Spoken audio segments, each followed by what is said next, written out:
Inspires Me, a show about wellness, amazing people, and information to inspire you to take charge of your life and your health.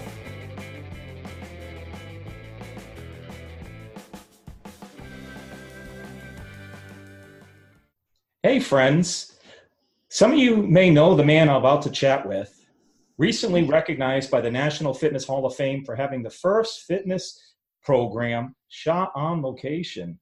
With over 30 years in the fitness industry, Gilad Janklowicz is an icon. By the way, I was touched that he mentioned me during his acceptance speech. I discovered his show Bodies in Motion with Gilad over 30 years ago. At the time, I was looking for a fitness program that was not too dancy, like many of the other 1980s aerobics programs available on TV and VHS. Gilad not only provided an easy-to-follow instructions and movements, but his programs were effective and fun. And I saw this guy and I said, I like this guy. Someday I'd like to meet him. And I've been a fan ever since.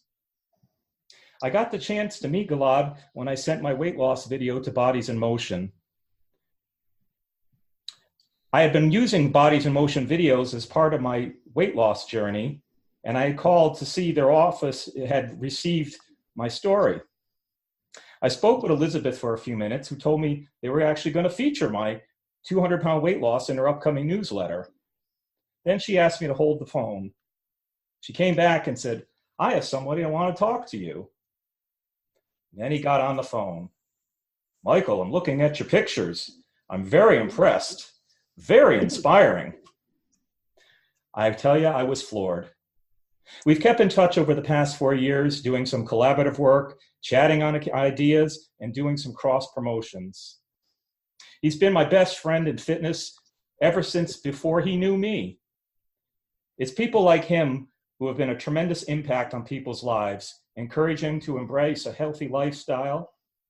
He's been a role model for so many people, fitness professionals and people like me, inspiring others to take charge of their health. And today, I have the privilege of having Gilad on my show. Gilad, aloha, and welcome to Mike Inspires Me podcast. Aloha, Mike. How are you? Doing great. Doing great. I tell you, this is something I thought about for a while, and I'm glad we got a chance here to finally get together and chat for a little bit. Absolutely. Listen, I've been following your story now for a few years. Impressive is to say the least. And you're still, you're still at it, and that's good news for many people out there that are still wondering whether they can, jump on the bandwagon of fitness and health.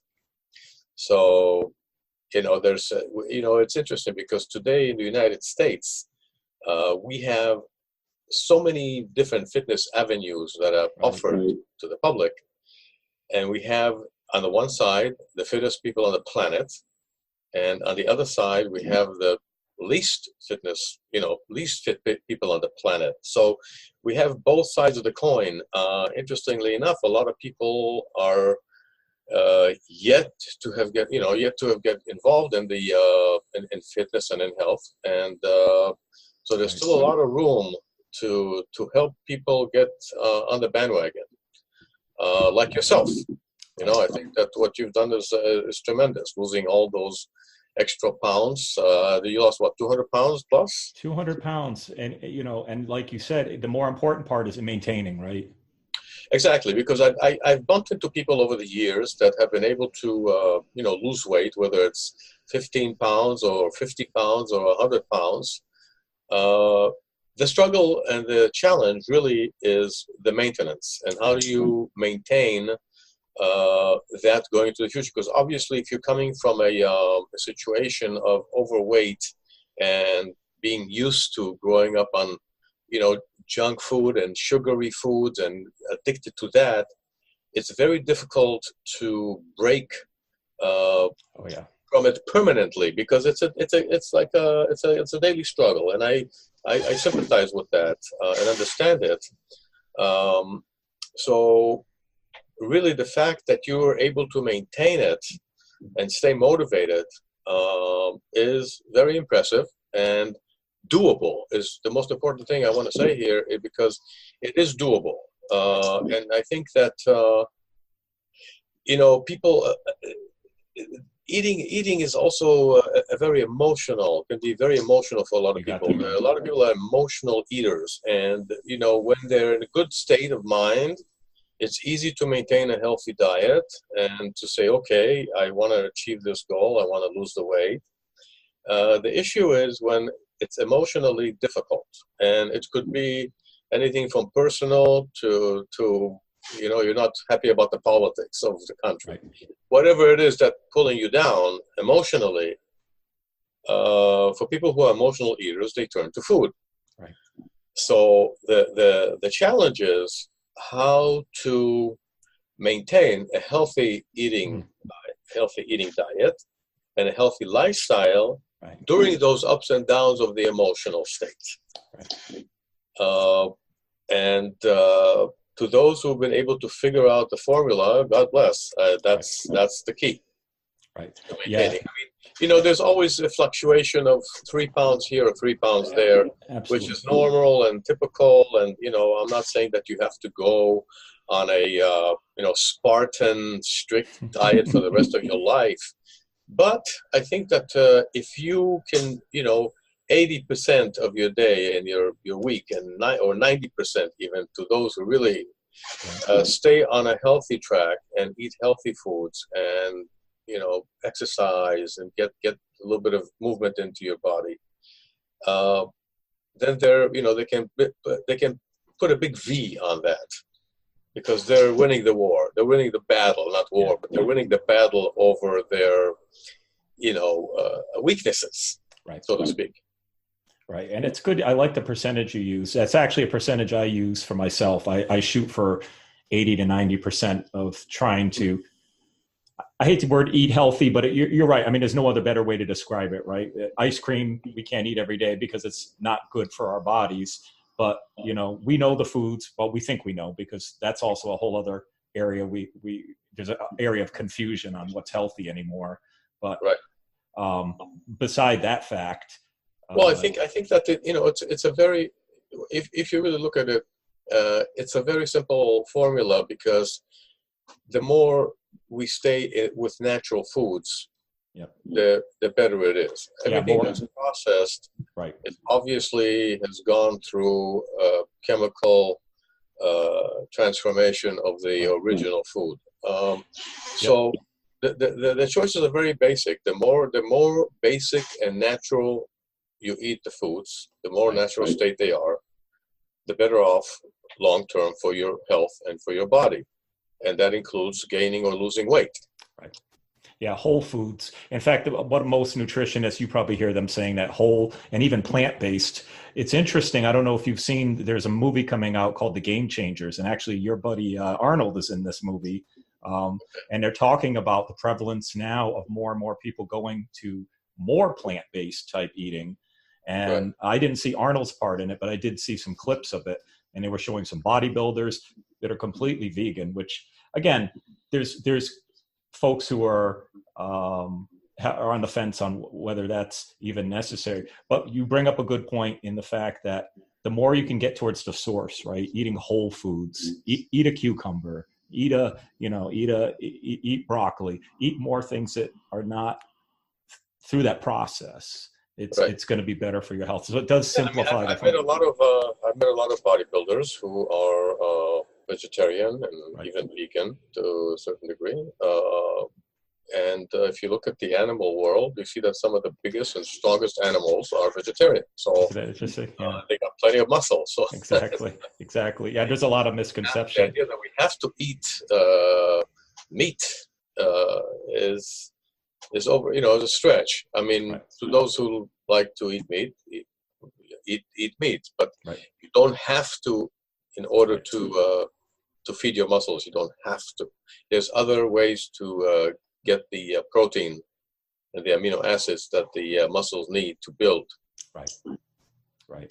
No, it's fascinating stuff. And that's kind of the line where I'm going now, where I'm starting to get more involved with a lot of people who are thinking a little differently about the way people eat, the way people live their lifestyles, because as you said, and you brought up a good point, there are a lot of fit people out there, but then there's a lot of people out here who need some direction, need some guidance, and need some hope. And and if I can provide that hope, that's great. The one thing I like, and why I have you on my show today, is to highlight some of the folks who've inspired me and can teach. What's fascinating about you, Gilad, and we've talked about this, you yourself never have really struggled with weight. You, from what I know, weren't much of a junk food eater. And I think you once told me that you've never eaten fast food. Well, let's put it this way. Yeah, I think your premise is pretty correct. For my whole life, I've been an athlete since I was a teenager. So right. I've never really struggled with weight. My only struggle was to stay fit, right. And to eat healthy to support my sports. Right. And when you think that way, and I'm used to thinking that way. For me, it's fairly easy. Right. But for people who are not, it's the struggle is with the high calorie, low value foods. Right. I don't want to mention specific outlets that sell the junk food, but I think everybody knows, and I think they know what to stay away from as well, and they know. But like I said, it's a matter of changing your taste buds and changing your attitude and about food. And I always, in one of my shows, I have these little skits that I do at the beginning about these messages. Yep. Is, I'll take my dad as an example. My dad always took really good care of his car, okay? Awesome. But he didn't take care of himself or his body, okay? I said the same thing about my dad. It was more important for him that the car is completely clean for the weekend and there's not a scratch on it, but with himself, he could care less. The car was before him. Now, the car can be changed next year, can be dumped, can be thrown out, can be sold. Your body, you're stuck with for the rest of your life. Exactly. So for me, is it whether my car is clean or my body is clean? There's no contest there. I've got the opposite. My car's a wreck. Yeah, exactly. So, I mean, it's okay. It's great if you can do both. But when it comes to prioritizing, I'm always before my car. Seriously. You put in gasoline, you're not going to put junk gasoline into your car if you have a good car, expensive car, or, a car that you like. Same thing with your body. The food is the gasoline, is what makes your body run, is what gives you the strength, the energy, the calories to be able to function, not just externally, but internally too. Your organs, everything is functioning based on the foods that you provided. So the more natural, the more healthy, the more vitamins and minerals that the food contains, the better off you are. Exactly. When you have junk food, it's, many times, because of the process that they go through, by the time they reach the consumer, they're stripped off a lot of the vitamins, minerals, and essential good fats that are necessary for the body. Right. Not to mention the chemical compounds that are in there that are completely unhealthy. Well, and the interesting thing, Gilad, and I've said this a lot about those type of foods, we eat them, and sure, you may not get sick today, but you think 10 years, 20 years, 30 years, 40 years, a whole life of eating those foods cumulatively, it's a slow death. The cumulative effect is definitely very powerful. And you can look at people who smoke cigarettes on a regular basis that have smoked for many, many years. Right. When you're 18 years old and you're 22 years old and you're 27 years old and it's, you hold a cigarette and it's cool and it's, you think you're cool at least. Maybe some of your friends. So there you go. You think that's cool. But when you look at people that smoke 30 years down the line, it's very visible what they've been doing. I mean, the skin is different, the skin color is different, the face looks different from people who don't smoke, and it's a fact. This is nothing we're imagining. the same thing goes with your food. If you're eating a healthy, listen, you need a little bit of luck too, because you could be eating very healthy and get some strange illness as well. Right. But you're reducing the chances by a lot. Okay. Exactly. Especially with cardiovascular diseases and low blood, high blood pressure and things like that. That's for sure. You can manage that through food intake. Yeah, let food be thy medicine and medicine be thy food. Hippocrates Correct. said that. And that's a lifestyle medicine type. It's interesting. The American College of Lifestyle Medicine said that 80% of chronic illnesses that are being treated in our country are rooted in lifestyle issues. Now, that's a big percentage. Absolutely. But the good news is we have control over those lifestyle issues. And as you said, simple things to do, but as you also pointed out, not always easy for people to do. Not always easy if your only coping mechanism for stress is to eat. Not always easy if you don't have a good concept of what healthy eating is. And I know people who've gone on, let's just say, gluten-free diets when they don't have celiac disease because they think that they're eating healthy by cutting out gluten. Right. And, there's a whole... This is the perfect example, the whole movement around gluten. Right. All of a sudden, in the last few years, gluten has been painted as a poison. Yeah. And it's not so. Right. It's so for people, like you said, who are celiac and have issues or have, allergy to gluten. Right. But those are the percentages of the population that have allergy to gluten is small. Right. However, it's become like gluten-free. The whole world's become gluten-free. Right. And I think it's an exaggeration because I say that probably, more than 2/3 of the population don't have a problem with gluten. Right. Gluten is a protein. Right. But I think we know what's behind it. Very well. Right. Yeah. That's just an example of, something that comes into the conscious, in the wider consciousness, and it becomes like, oh, I'm eating gluten-free. Right. Well, I'm not even allergic to gluten, so what if I'm eating gluten-free? What's the point? But everybody's doing it, so now we're kind of going, okay, let's look for gluten-free foods. People are looking for the magic bullet when it comes to health. Correct.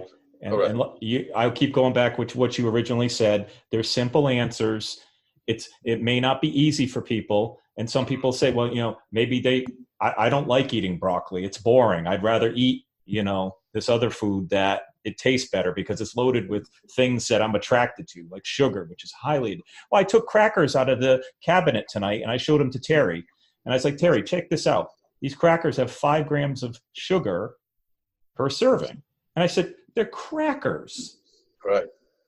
Correct. The sugars and the salts and all these additives that are not necessarily healthy for us are really hidden in many of the foods that we think are natural. Yeah. That's what I'm saying. The best way is, if you look at crackers, they're man-made. Right. We have to have preservatives in them. Right. So the more natural you eat, the healthier you're going to be. Exactly. It's a very simple formula. Put in healthy foods, your body's going to produce healthy activity. It's you put junk, you start compromising in the long run. It might not feel like that tomorrow morning or the next day, but in the long run, if you eat junk food and you're used to eating a junk food diet, you're going to pay the price. Right. So you said, you started eating, you were eating healthy. You've been an athlete since you were a teenager, but prior to that, were you brought up was your family generally eating healthy? Were they kind of average eaters? What everyone else ate, or? I think it was pretty much average. Okay. Pretty much what everybody else had, but we grew up in the 50s and 60s. Right. I think if you look at pictures of people in the 50s and 60s, right, you will not see very many people that are overweight. True. Okay, this phenomenon of overweight has really it's a newer phenomenon, and I think it's got to do with the fact that we have excess and access We have access to excess, is what it is. And many times people don't know where to put the limits. Right. You know, I look at pictures of, you know, of group, if you look at group pictures of people in the 50s or the 40s or post-World War II or in the 60s even, hardly do you see people that are overweight. Right. I remember when I went to school, maybe in the class there was one guy who was overweight, considered fat back then. But if you look at him today, you go, he wasn't even really fat. He was just a little bit overweight. Today, you look at the kids in schools and, you know, I don't know what the exact correct percentage is, but a large percentage of them are overweight. Right. And a fair percentage is borderline obese. Yeah. And this is a phenomenon of really our modern world, which is really only in the last so many decades. I have a conspiracy theory about that whole thing too, about getting people sick and fat and then treating their disease. You know, oh, we've got plenty of insulin out there to treat your diabetes, but that's a whole other. Well, if you look at today, really a lot of, I've never heard of kids having diabetes before or being, and nowadays it's common. Yeah. It's very scary. It is scary. But diabetes, for the most part, I'm not talking about the severe one, but it's something that you can control by a healthy eating plan, you know, with what you put into your body. Right. And if you can control it, you should control it. Why not? Right. Yeah. Actually, I had Dr. Tom Rafai did my podcast a couple shows ago, and he's actually a metabolic and type 2 diabetes expert in the field. And he actually does a lot of that with folks, helping people actually reverse these conditions through lifestyle change. Right. Absolutely. It can be reversed without medication. Right. That's the good news, because everybody immediately turns to medication. You're treating the symptoms. Right. I mean, immediately. Listen, let's take a very simple thing like HDD and Ritalin that everybody's giving their kids today because they're a little bit hyper. I mean, when I was growing up, hyperness was considered cool because you were kind of like, you know, you were kind of like doing fun stuff and doing little tricks and things, and you know, kind of. Yeah. But it was done in an innocence in a way. Right. Now every other parent that I know, his kid is on something because he has a attention deficit disorder according to them, and he doesn't really. He just doesn't want to go to school. None of us did. They're treating young children too for things like anxiety. Kids are taking medication, you know, and things that we've never seen. That's a whole other, you know, path.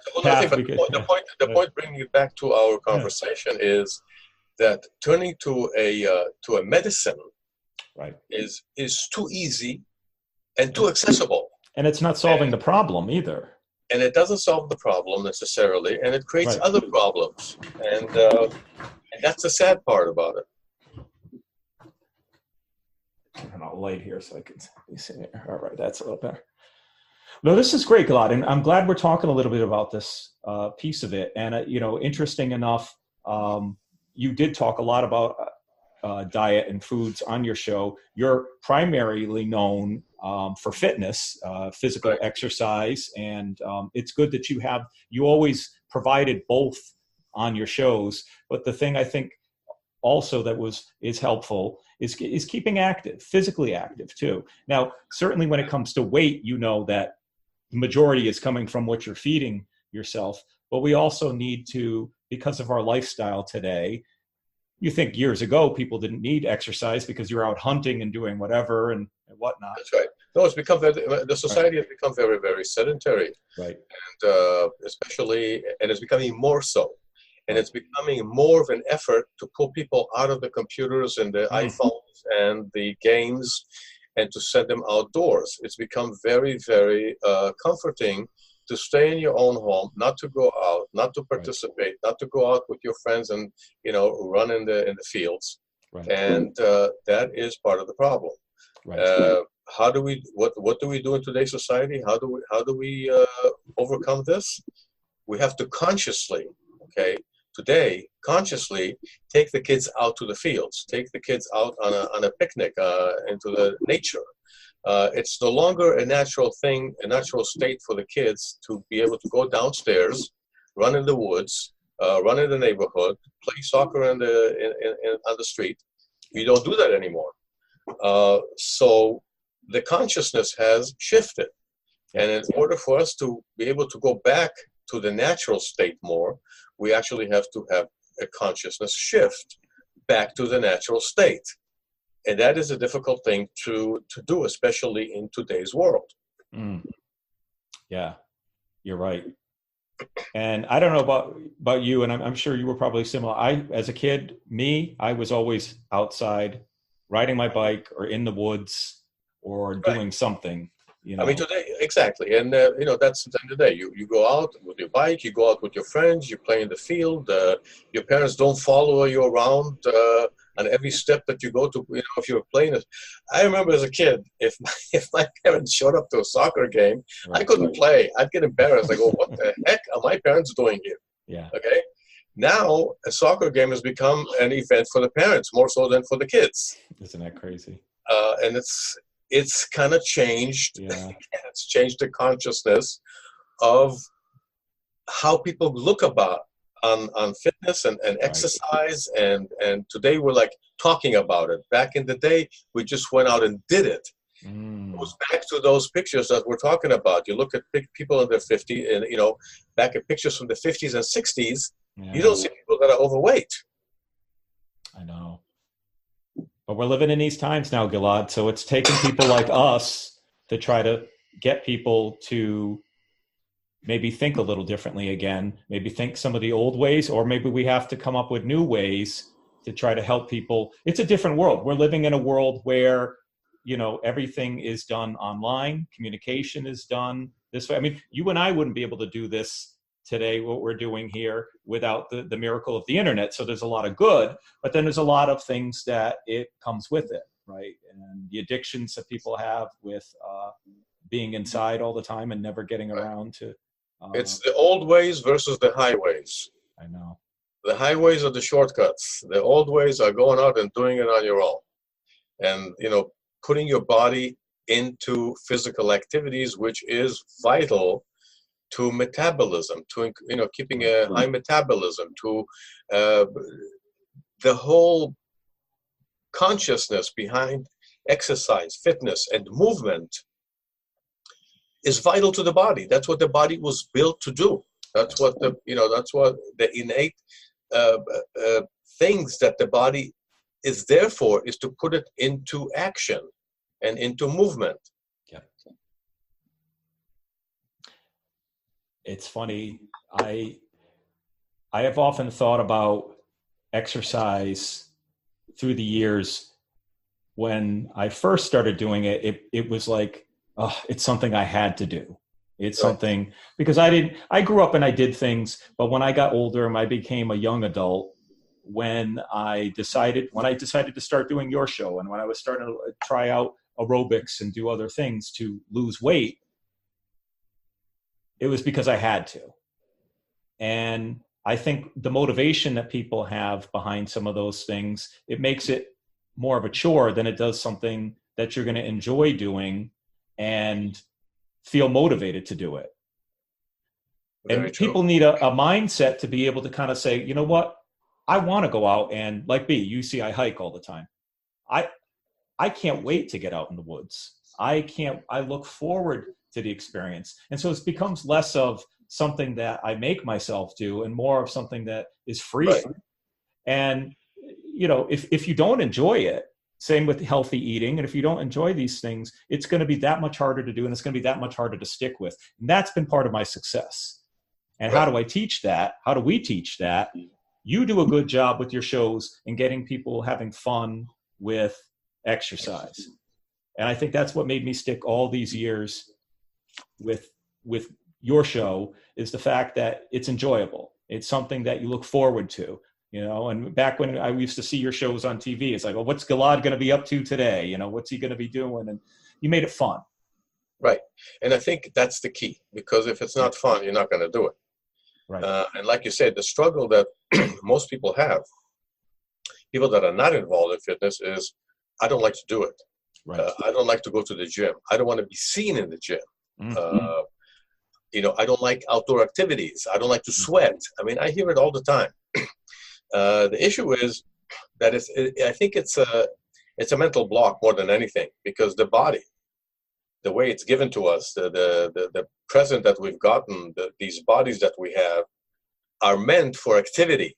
Right. They're not meant to sit at home on a computer or play games with your friends on an iPhone. Right. They're meant to be used. They're meant to be used for exercising, for running, for playing games, for swimming in the ocean, for bicycle riding, whatever it is. It's meant to be used, not to become sedentary and sit on your butt all day.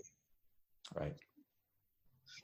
And I think that the key is, like you said, you found an activity that you like, which is hiking. Right. And I think that the key is for everybody, whether it's dancing, whether you like ballroom dancing, or whether you like swimming, or whether you like to just walk in the woods, or whatever, or ping pong, or tennis, or whatever you like to do. You have to find the activity that kind of inspires you, and you go, okay, this is something I would really like to do on a regular basis, and get involved on a regular basis. And I think once you find that and identify that activity, it makes your whole attitude and perspective on fitness and on healthy lifestyle completely different. Because once you go, let's say in your case, you're a hiker. So you realize that in order to be able to do better hikes and more distance, or more challenging hikes, you have to be in better shape. Correct. Well, that might take you into a situation where you're now wanting to go to a gym to get, to strengthen your legs, or to strengthen your cardio. Or you might add an activity of aerobics once or twice a week to make it so your hiking is easier for you. Right. So, and I think that's what happens. If you're a tennis player, you might want to start working on, strength of upper body. Right. So those types of things, once you get involved in an activity that you really like, even if it's bowling, right, you're going to start building yourself around it as well. And I feel that that's the key for most people to start getting active. Right. It's an interesting transition. When I first started walking and hiking, I didn't really enjoy. Terry actually made me come out walking, and I didn't enjoy it. I think for people, there becomes a period where initially you've got to give it a try, and you got to kind of work through that sort of hesitation, or those sort of, or even hiking. A guy asked me the other day, he says, well, aren't you afraid of getting ticks? And now here in Connecticut, we've got Lyme disease and we've got things like that. For me, now I rarely get them. They don't seem to be attracted to me. But even then, there could be risk with a lot of different activities. At the same time, like you said, it becomes excuses. Right. And you got to give it a try. You got to go forward and say, work through sort of that part where, because eventually your body gets used to it. And I think that's what happened to me. Like, I walk every day at work. I take an hour walk during my lunch, and I do it because mentally, it's not even the physical aspect. I just need to get out of I sit in an office all day in downtown Hartford, and I need to get out of the office. Mm-hmm. Mm-hmm. And there's even a mental catharsis with being able to do that. And like you're saying, some of those activities don't just have the physical part, but there's a mental piece that you look forward to, kind of burning off some of the stress of the day. And maybe you're going to be less likely to go and eat that candy bar or whatever it is because you're stressed. And instead, maybe you'll take a walk. And that's right. Part of the key for some of that replacement behavior too. I didn't stop loving cookies. I still love them, and I still love to binge eat. And it's terrible, but it's true. So some of the behaviors that I have are still here of 400-pound Mike. But the key is I've learned replacement behaviors to keep me here. Well, you recognize them. I think the most important thing is to recognize. Yeah. Once you recognize it, you can go, you realize that once you recognize a certain addiction that you have, right, you at least now have a choice. Yeah. Okay, it gives you the choice. If you don't recognize it, you have no choice. Well, you got to start there, right? Right, but if you recognize it and you go, okay, I know that I have a weakness for sweets. Right. So I could eat sweets from morning to night. Right. Once you recognize it, you go, okay, I know it's not healthy for me. What can I do to minimize it. You know, if you can minimize it 70% of the times, you're already ahead of the game. Yeah. You know, people think it's all or nothing. It's not. It's not. There's a lot of gray area. You know, but as long as as the dial tips towards the healthy side, you're doing good. You know, it's minimizing it's like minimizing the bad, right? Yeah. And expanding the good.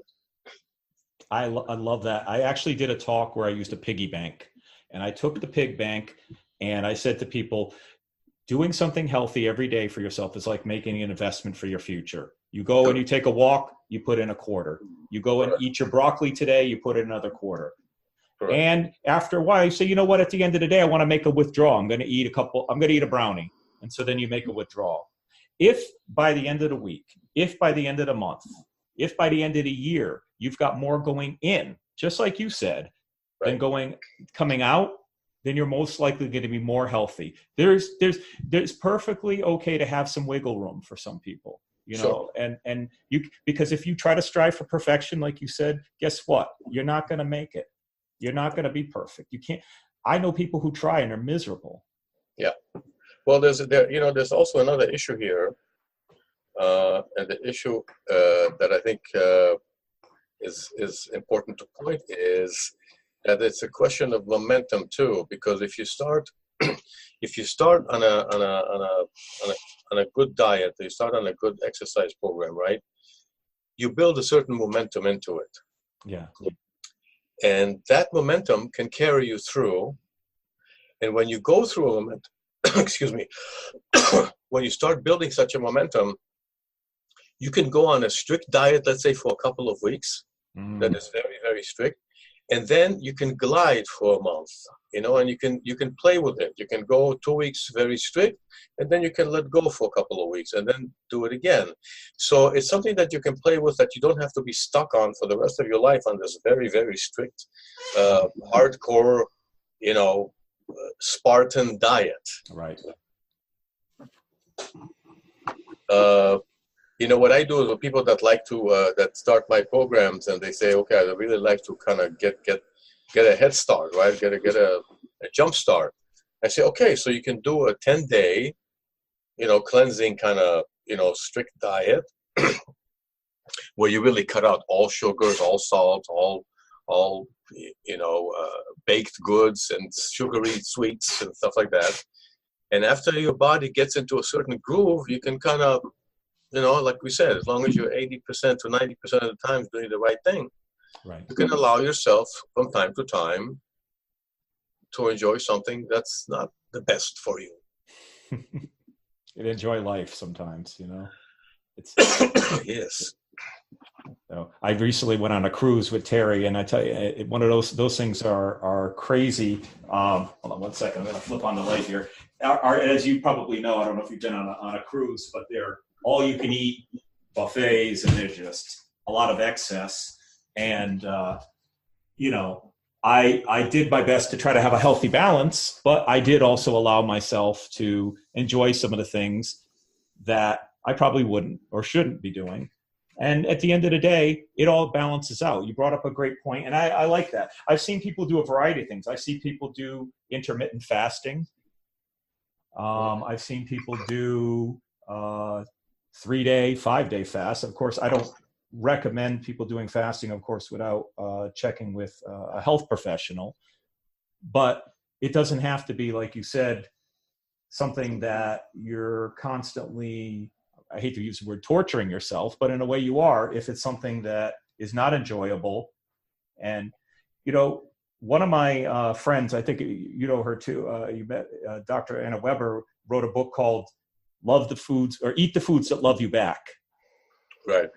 And, you know, part of it is you got to learn to enjoy those things. You got to learn to enjoy an apple as opposed to a cookie. You know, I remember when I started cutting out sugar from my diet, it's like, wow, apples really taste sweet when I learned to eat them.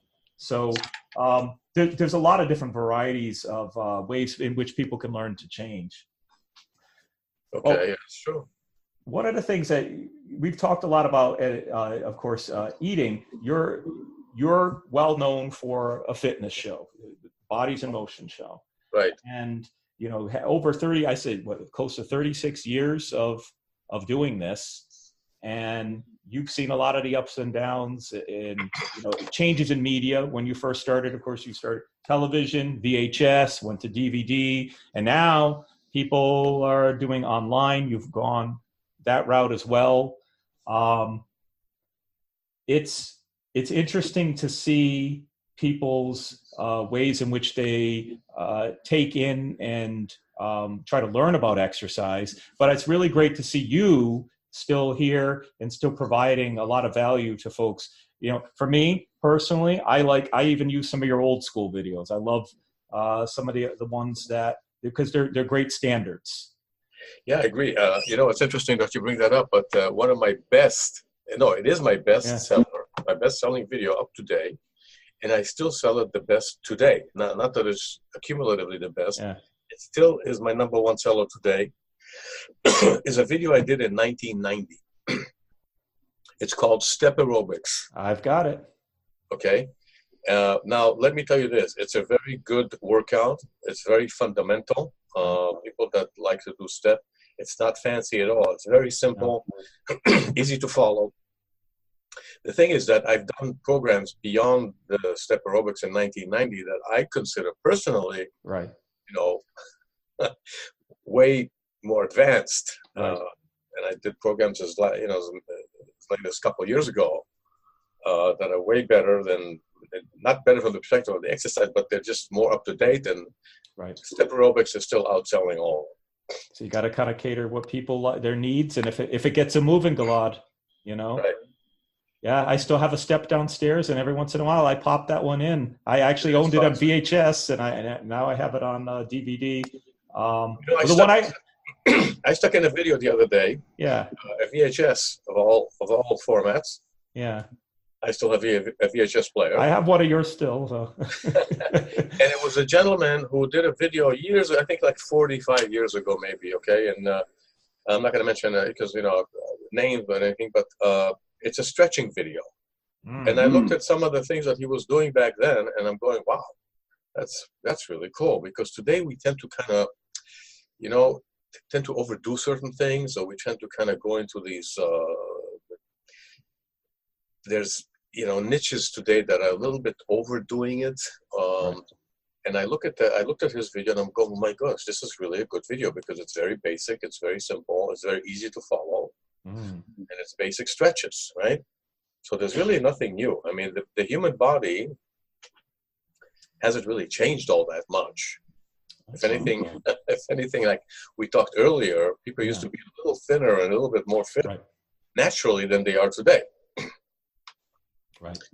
So, yeah, it's just interesting that you mentioned, like a 1990 video that I did, Step Aerobics.